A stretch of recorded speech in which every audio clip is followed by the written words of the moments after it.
Karena saudara, kalau saudara baca dalam Filipi pasal yang ketiga ini, di situ Paulus mengingatkan kepada jemaat di Filipi tentang pengajaran-pengajaran sesat yang masuk di dalam jemaat Filipi. Karena ada orang-orang yang berusaha untuk memaksakan ajaran-ajaran Yahudi di dalam pengajaran kepada jemaat-jemaat yang dilayani oleh Paulus. Ya, mereka berusaha untuk mengacaukan apa yang diajarkan oleh Paulus dengan memberikan pemahaman-pemahaman Taurat. Ya, dengan mengajarkan ajaran-ajaran hukum-hukum. Ya, yang hanya mengikat.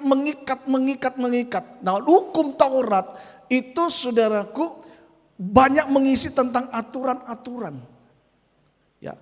Dan setiap aturan-aturan itu harus dilakukan. Ketika seseorang tidak melakukan, maka ada sesuatu akibat dampaknya yang harus dia alami.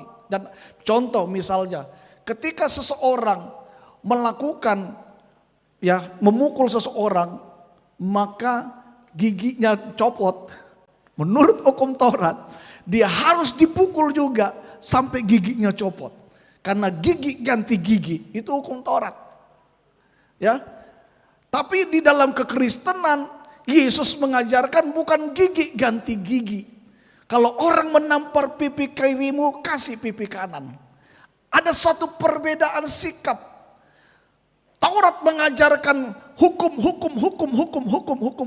Sehingga orang merasa terikat dan orang merasa seperti robot. Hanya melakukan aturan tanpa mengerti, tanpa pemahaman yang benar, tanpa mengalami kemerdekaan. Dan itu banyak terjadi di kalangan Kristen-Kristen yang di daerah-daerah Kristen Ortodoks. Termasuk di Papua, di Maluku, di Manado, ada banyak orang di Medan. Mereka beribadah, beragama, tetapi mereka melakukan aturan-aturan agama dan mereka tidak paham tentang apa yang dia lakukan. Mengikat mereka kalau melanggar ini takut nanti Tuhan hukum. Kalau bikin ini takut nanti Tuhan murka. Dan itu berbicara tentang Taurat. Nah, Paulus mengingatkan kepada jemaat di Filipi bahwa kamu harus merdeka. Kamu harus berubah, punya tujuan yang berbeda. Jangan sama dengan kehidupan yang lama. Kita sudah dimerdekakan dari peraturan-peraturan adat istiadat, hukum-hukum. Karena Kristus sudah mati bagi kita. Dan kita ini adalah ciptaan baru. Amin. Kita tidak lagi terikat kepada hukum Taurat. Ya, karena Yesus sudah menjadi Taurat bagi kita. Tetapi kita sekarang ini terikat di dalam roh. Itu yang dikatakan Paulus di dalam ayat yang ketiga. Ya. Dan saudara, dikatakan Paulus dalam ayat yang ketiga kalau saudara baca, ya, karena kitalah orang-orang bersunat yang beribadah oleh Roh Allah dan bermegah dalam Kristus Yesus dan tidak menaruh percaya pada hal-hal lahiriah. Jadi kita ini saudara beribadah kepada Allah itu oleh roh, bukan karena aturan-aturan. Karena kalau cuma dengan aturan-aturan itu gak akan memberikan sesuatu yang baik dalam hidup kita. Itu akan membuat kita menjadi orang yang takut. Betul?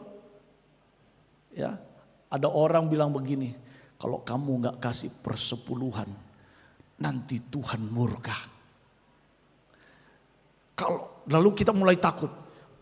Waktu anak kita sakit, kita mulai berpikir gini, mungkin karena saya tidak kasih persepuluhan, makanya anak saya sakit.